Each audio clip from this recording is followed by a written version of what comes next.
أعوذ بالله من الشيطان الرجيم بسم الله الرحمن الرحيم ويوم يحشرهم جميعا يا معشر الجن قد استكثرتم من الإنس وقال أولياؤهم من الإنس ربنا استمتع بعضنا ببعض وبلغنا أجلنا الذي أجلت لنا قال النار مثواكم خالدين فيها إلا ما شاء الله إن ربك حكيم عليم. وَيَوْمَ يَحْشُرُهُمْ جَمِيعًا، اور وہ دن اب قیامت کا چونکہ ذکر آیا ہے اس لیے فرماتے ہیں اب ایسا دن آئے گا وَيَوْمَ يَحْشُرُهُمْ، جس دن کیا کریں گے؟ وہ جمع کریں گے. اللہ تعالیٰ جمیعاً سب کو جمع کر دے گا، جتنے بھی انسان جنات جو جو چیزیں ہیں سب کو خدا جمع کر دے گا. اور اللہ تعالیٰ پھر کیا ہے آگے فرمایا ہم سب کو جمع کر دیں گے، قبروں سے لوگ اٹھا لیے جائیں گے. پہلی مرتبہ سور پھونکا جائے گا سب مر جائیں گے، پھر اس کے بعد دوسری مرتبہ سور پھونکا جائے گا سب زندہ ہو کر پہنچ گئے. یا معشر الجن، اے جنوں، قد استکثرتم من الانس، کیا ہوا ہے؟ قد، یہ بات ہوئی. یا معشر الجن، اے جنوں کی جماعت، قد یعنی یقینی طور پر ہوئی ہے. استکثرتم، تم نے بہت کچھ فائدہ اٹھایا، من الانس، انسانوں سے. ایک ترجمہ تو یہ کیا گیا، ایک ترجمہ یہ کیا گیا کہ اے جنوں تم نے بہت سے انسانوں کو گمراہ کیا. شیطان، اس کے چیلے لوگوں کو گمراہ کرنے کے لیے پھرتے رہتے ہیں، لوگوں کے ذہنوں میں وسوسے ڈالتے ہیں، چیزوں کو اچھا اچھا کر کے دکھاتے ہیں. خدا کی جتنی نافرمانی کی راہیں ہیں ان نافرمانی کی راہوں کو ایسا مزین خوبصورت بناتے ہیں کہ انسان اس کو دیکھ کر مر مٹے. اس لیے یا معاشر الجن جو ہے نا، اس میں مفسرین کہتے ہیں کہ اللہ تعالیٰ نے یہاں یہ نہیں کہا کہ ہم کہیں گے، بس یہ کہا ہے کہ ہم سب کو جمع کریں گے. وہ جمع کرے گا یعنی اللہ، یہ تو ٹھیک ہے. آگے یہ کہے گا کون؟ تو مفسرین کہتے ہیں کہ یہ نہیں کہا جا سکتا کہ اللہ ان سے کہے گا، کیونکہ یہ بہت بعید ہے کہ خدا ایسے شیطانوں سے خود خطاب فرمائے. تو کہا جائے گا یعنی آواز دی جائے گی، کہا جائے گا کہ اے جنوں، قد استکثرتم من الانس، انسانوں کو تم نے بہت گمراہ کیا، بہت زیادہ تباہی کے راستے پہ انہیں ڈال دیا.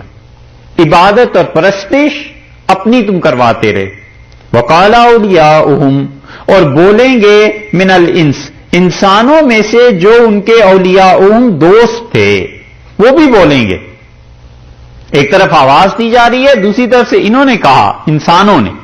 یا قال اولیاؤہم، ان کے پیچھے چلنے والے. اگر ترجمہ یہ کریں کہ اللہ تعالیٰ نے کہا کہ اے جن، اللہ تعالیٰ نے کی طرف سے یعنی فرشتوں نے آواز دی کہ اے معاشر الجن، تم نے بہت سے انسانوں کو گمراہ کیا، تو پھر یہاں پر ترجمہ یہ بنے گا کہ قال اولیاؤہم من الانس، ان کے ماننے والے جو تھے، پرستش کرنے والے جو تھے، انہوں نے کہا.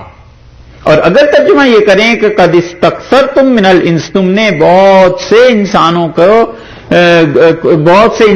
کو لے لیا، بہت کچھ ان سے لے لیا. قال اولیاؤہم، ان کے دوست یہ بنیں گے. ولی کا ترجمہ دوست سے بھی اور ولی کا ترجمہ پیروکار سے بھی، دونوں سے. من الانس، یہ کیا کہیں گے انسانوں میں سے جو ان کے دوست تھے، یا انسانوں میں جو ان کے پجاری تھے؟ وہ معبود بن گئے، انسان پجاری بن گئے. وہ بڑے بن گئے، انسان ان کے چھوٹے بن گئے. انہوں نے انسانوں کو گمراہ کیا یا انسانوں سے نفع اٹھایا.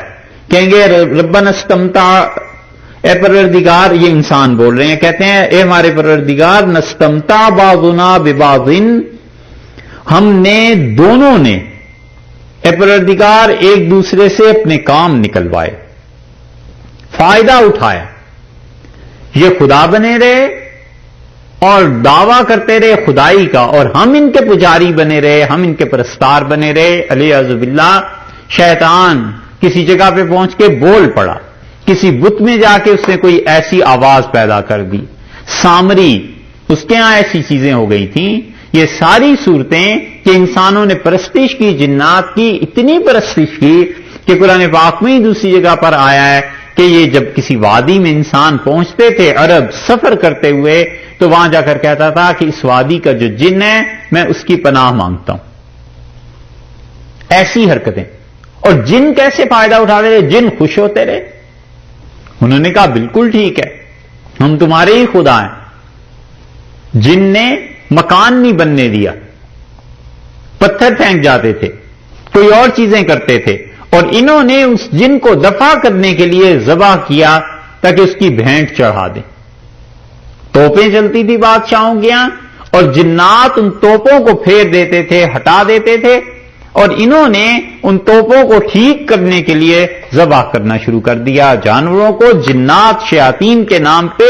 یہ ہے کہ وہ خدا بنے رہے، ان کے غرور میں اضافہ ہوتا رہا، اور بندے ان سے اس طرح فائدہ اٹھاتے رہے کہ شرک کرتے رہے ان کے نام کے ساتھ، اور اپنے جی میں خوش رہے کہ ہم عبادت کر رہے ہیں۔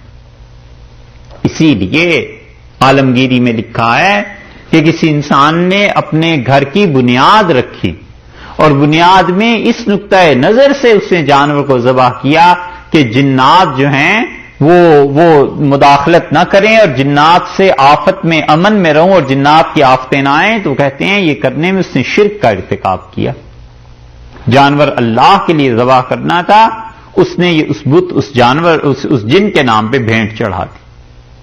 ایسے ہی توپوں کے متعلق بھی ہے کہ توپیں چلتی تھیں اور گولے اپنی جگہ پر جا کر نہیں لگتے تھے، تو بعض مسلمانوں نے کہا کہ جنات ایسے کرتے ہیں، ان کے لیے کوئی چیز دی جائے۔ اورنگزیب رحمت اللہ نے سختی سے منع کیا کہ یہ کام نہ کرنا، کیونکہ وہ خود جانتے تھے کہ یہ شرک ہے اللہ کے علاوہ غیر کے نام پہ ذبح کرنا۔ یہ چیز ہے کہ اللہ تعالی نے فرمایا ہے کہ ان کے جو ماننے والے تھے انسانوں میں، وہ کہیں گے کہ پروردگار ہم دونوں نے، ان جنوں نے ہم سے اور ہم نے جنوں سے اپنے کام نکلوائے ہیں ایک دوسرے سے۔ دوسری تفسیر یہ کی گئی ہے کہ جنات اور انسان ایک دوسرے کے کام آئے۔ جنات خبریں لا کے دیتے تھے کہ آسمان پہ کیا ہو رہا ہے، شیاطین آ کے خوابوں میں بتاتے تھے کہ یہ کیا ہو رہا ہے، اب تک بھی ہوتا ہے۔ یہ ہندو جو ہیں جوگی، اور اسی طرح عیسائی، اور اسی طرح خدا کے ساتھ شرک کرنے والے، روحوں سے ہم کلام ہونا، روحوں سے باتیں کرنا، کون جانتا ہے وہ روح ہے اور کیا چیز ہے؟ روحیں تو جو اللہ نے سجین میں جہنم میں ڈال دی ہیں، انہیں کون نکال سکتا ہے؟ اور جو روحیں جنت میں ہیں وہ اس کو چھوڑ کے کہاں آ سکتی ہیں؟ اللہ ہی چاہے تو کسی کو بھیج دے، وہ کوئی آسان چیزیں نہیں ہیں۔ یہ جنات اور شیاطین اپنے ایسے نام رکھ کے کہ میں فلاں بزرگ کی روح آ گیا ہوں، میں فلاں بزرگ بول رہا ہوں، میں فلاں بول رہا ہوں، ان کو گمراہ کرتے ہیں، آ کے بتاتے ہیں کہ فلاں کے ساتھ اب یہ ہو گیا ہے، فلاں کے بچہ وہاں پہ ہے، فلاں کے معاملے میں یہ ہے، اور یہ ان سے فائدہ اٹھاتے ہیں اس طرح کہ لوگوں سے پیسے بٹورتے ہیں، لوگوں کو گمراہ کرتے ہیں، اور وہ جو ہیں ان سے کیسے فائدہ اٹھاتے ہیں؟ وہ بھی ان سے پیسے لے کے جاتے ہیں، چیزیں لے کے جاتے ہیں، یہاں کا مال وہاں منتقل کر دیا، کسی کو کہا کہ کیا چیز تمہارے لیے لے آیا ہوں، اور اس طرح فائدہ اٹھاتے ہیں کہ ان کو سکون ملتا ہے کہ اس کائنات میں اللہ کے علاوہ ہماری پرستش اور عبادت کی جاتی، ہمارا نام جپا جاتا ہے، ہمارے ناموں کا وظیفہ پڑھا جاتا ہے۔ یہ سب گمراہ لوگ دنیاوی نفع بھی آپس میں ایک دوسرے سے اٹھاتے ہیں۔ اسی طرح کسی روح کسی جن کو بلا لیا، قابو میں کر لیا، یا اس پر کوئی ایسی چیزیں پڑھی، اور پڑھنے کے بعد اس کو یہ کہا کہ یہ تعویذ فلاں کے یہاں رکھا ہو، یہ ہڈی فلاں کے یہاں فلاں کمرے میں رکھا ہو، اور ان لوگوں کو جب آئے تو ان سے کہا صاحب آپ کا تو بہت بڑا جادو ہو گیا، وہاں جا کر دیکھ لیں، ہڈی آپ کو ملے گی، وہاں جا کر دیکھ لیں، مسلمان ہوا تو اس کا وہاں جا کے دیکھ لیجئے، تعویذ آپ کو ملے گا، اور وہ واقعی نکل آتا ہے۔ اور یہ حیران ہوتا ہے کہ یا اللہ یہ کیا ہو گیا، یہ تعویذ کدھر سے آ گئے ہیں؟ اور ہندو بھی روتا ہے، اور اس بیچارے کو سیدھے کو پتہ بھی نہیں ہوتا کہ شیاطین اس طرح کے کرتوت بھی کرتے ہیں، اس طرح بھی کے باتیں کیا کرتے ہیں. تو یہ قیامت میں کہیں گے کہ نستمتع بعضنا ببعض، ہم ایک دوسرے سے متمتع ہوتے رہے.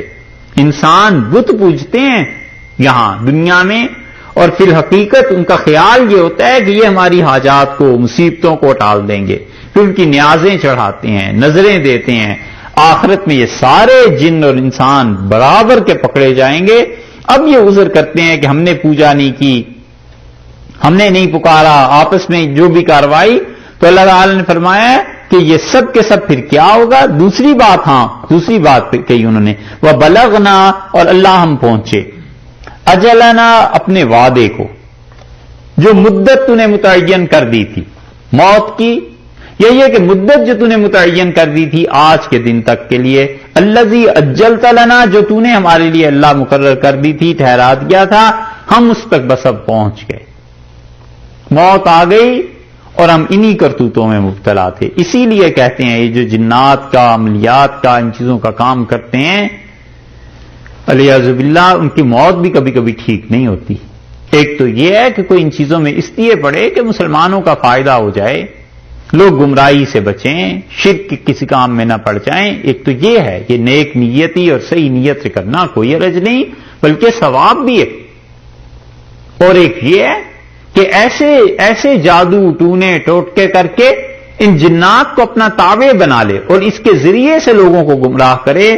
ان کے خاتمہ بالعموم خیر پہ نہیں ہوا کرتا، اور مرتے ہوئے بھی یہی ہوتا ہے کہ جنات کہاں ہے، فلاں کہاں ہے. اللہ تعالیٰ نے فرمایا پھر کہیں گے کہ بلغنا اجلنا الذی اجلت لنا، اور ہم پہنچ گئے اس مدت تک الذی اجلت لنا، جو اللہ تو نے ہمارے لیے مقرر کر دی تھی. قال النار، اب کہیں گے اللہ، النار، جہنم، مثواکم، ٹھکانہ ہے تمہارا دونوں کا، انسانوں کا بھی اور جنات کا بھی، دونوں کا ٹھکانہ جہنم بنا دیا. انسانوں کو تو تکلیف ہوگی آگ سے، اور ان کے لیے خدا نے جہنم رکھا ہے برف کا، ان کے لیے خدا نے ٹھنڈک کا جہنم رکھا ہے. تفصیل اس کی آگے آتی ہے سورہ فرقان میں. لیکن یہ جو طبقہ ہے ایک پورا، مفسرین اور محدثین کا، وہ مانتے ہیں اس کو کہ جہنم دو طرح کی ہے، ٹھنڈک کی بھی ہے اور گرمی کی بھی ہے. اور بعض حضرات کہتے ہیں کہ گرمی ہی کی ہے اور ٹھنڈک نہیں ہے. ایک صاحب تھے اسی کے قائل تھے، بھی بڑے بزرگ، ان سے کوئی مناظرہ کرنے چلا گیا تو اس نے کہا حضرت یہ بتائیں، آپ کہتے ہیں آگ ہی آگ ہوگی اور برف نہیں ہوگی، تو پھر جنات جو ہیں انہیں آگ کو آگ ہی میں ڈالا ہے تو عذاب کیسے ہوگا؟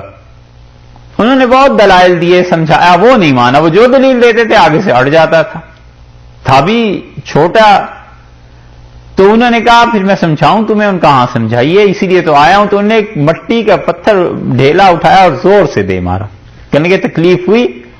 اس نے کہا جی تکلیف تو ہوئی، لیکن آپ نے تو سمجھانا تھا. ان کا یہی تو سمجھا رہا ہوں کہ تم بھی مٹی کے بنے ہوئے اور یہ بھی مٹی ہی ہے. تو اس لیے دونوں طرف گئے ہیں مفسرین بھی کہ دو عذاب ہوں گے. تو وہ جو کہتے ہیں نا کہ صرف آگ ہی ہے، تو بات وہی ہے کہ آگ کو بھی تو آگ کا عذاب ہو سکتا ہے. آگ کی اور حرارت جو ہے اس میں بھی تو فرق ہے. رسول اللہ صلی اللہ علیہ وسلم نے فرمایا کہ یہ جو آگ تم دنیا میں جلاتے ہو، اس سے 70 گنا زیادہ وہ آگ ہے جو آخرت کی ہے. یا ایک جگہ یہ فرمایا ہے کہ اسے 70 مرتبہ ٹھنڈا کر کے، یعنی اتنی ڈگریز اس کی کم کر کے دنیا میں بھیجی گئی. قالا، فرمایا، النار مثواکم، آج بس جہنم تمہارا ٹھکانہ ہے. دنیا میں جو کچھ بھی کرتے رہے، آج کے دن خالدین فیہا، ہمیشہ اس میں رہو گے. الا ما شاء اللہ، مگر جو اللہ چاہے. یہ جو ما شاء اللہ ہے نا، اسی سے ملتی جلتی آیت سورہ ہود میں بھی آئی ہے، اور سورہ ہود 12ویں پارے میں ہے. وہاں آپ دیکھیے،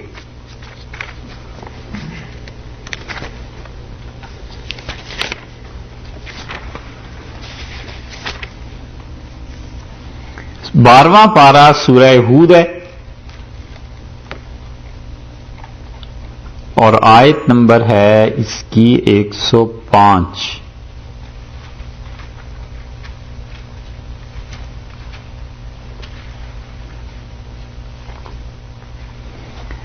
12واں پارہ سورہ ہود اور آیت نمبر 105 میں اللہ فرماتے ہیں یوم یاتی لا تکلم نفس الا باذنہ، اور وہ دن آئے گا جب قیامت کا تو کوئی جاندار بول نہیں سکے گا، اتنی دہشت طاری ہوگی، الا باذنہ، مگر جس کو اللہ حکم دے گا، اجازت دے گا وہ بولے گا۔ فمنہم شقی و سعید، اور دو طرح کے لوگ ہو جائیں گے، کچھ شقی ہیں جو بدبخت ہیں، کچھ سعید ہیں جو نیک بخت ہیں۔ فَأَمَّا الَّذِينَ شَقُوا فَفِي النَّارِ، اور وہ جو لوگ بدبخت ہیں وہ جہنم میں پھینکے جائیں گے، آگ میں۔ شقی لَهُمْ فِيهَا زَفِيرٌ، وہاں پہنچ کر چلائیں گے، وَشَهِيقٌ، اور دھاڑیں مار مار کر اپنا دکھ تکالیف بیان کریں گے۔ خالدین فیہا، ہمیشہ اس جہنم میں رہیں گے، ما دامت السماوات والارض، جب تک کہ رہیں آسمان اور زمین، الا ما شاء ربک، مگر جو تیرا پروردگار چاہے۔ ان ربک فعال لما یرید، اور تیرے رب جو چاہے کرے اسے کون پوچھ سکتا ہے۔ وَأَمَّا الَّذِينَ سُعِدُوا، اور جو سعید ہوں گے نیک بخت، فَفِي الْجَنَّةِ، وہ جنت میں جائیں گے، خالدین فیہا، ہمیشہ رہیں گے اس میں، ما دامت السماوات والارض، جب تک کہ آسمان اور زمین ہیں، الا ما شاء ربک، مگر جو تیرا پروردگار چاہے۔ عطاءً، یہ اس کی بخشش ہے جنت، غیر مجزوز، جس کی کوئی حد متعین نہیں، کوئی حد اس کی نہیں ہے۔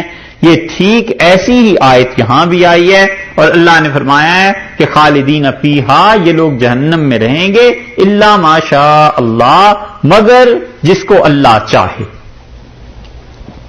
ما جو ہے یہ من کے معنی میں ہے۔ ایک بات، یہ آیت جو ہے بہت بڑی دلیل ہے ان لوگوں کی جو کہتے ہیں کہ کافر لوگ جو جہنم میں جائیں گے اور جو بھی گناہ گار جائیں گے، ان کی دو کیٹیگریز ہیں۔ ایک تو وہ ہیں جو مومن ہیں،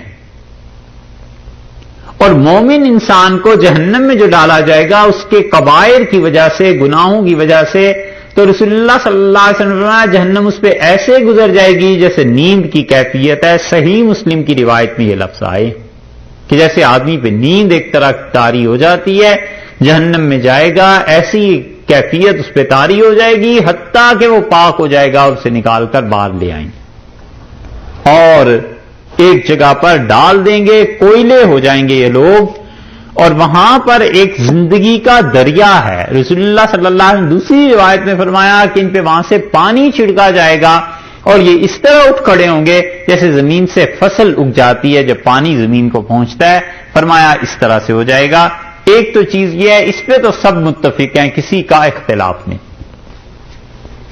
دوسرے لوگ وہ ہیں جو اس آیت سے اور ان آیات سے استدلال کرتے ہیں اور وہ یہ کہتے ہیں کہ جہنم میں جو بھی ڈالے جائیں گے ان کے لیے جہنم ایسے ہو جائے گی کہ وہ رہ رہ کے اس میں عادی ہو جائیں گے اور انہیں عذاب کا احساس نہیں رہے گا۔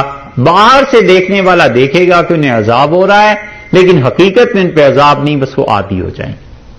اور وہ کہتے ہیں کہ ایسے ہی جیسے کوئی کیڑا گندگی میں پیدا ہوا ہو تو باہر والے کو تو بو آتی ہے، لیکن گندگی کا کیڑا اسی میں رہتا ہے، اور اس میں بڑے بڑے لوگ اس طرف گئے ہیں، ابن عربی رحمت اللہ علیہ اور ابن قیم رحمت اللہ علیہ، اور اتنے بڑے بڑے لوگوں نے 25-30 آدمی ہیں جن کا یہی مسلک، اور آخری دور میں سید سلیمان ندوی رحمت اللہ علیہ بھی اس بات کے قائل تھے،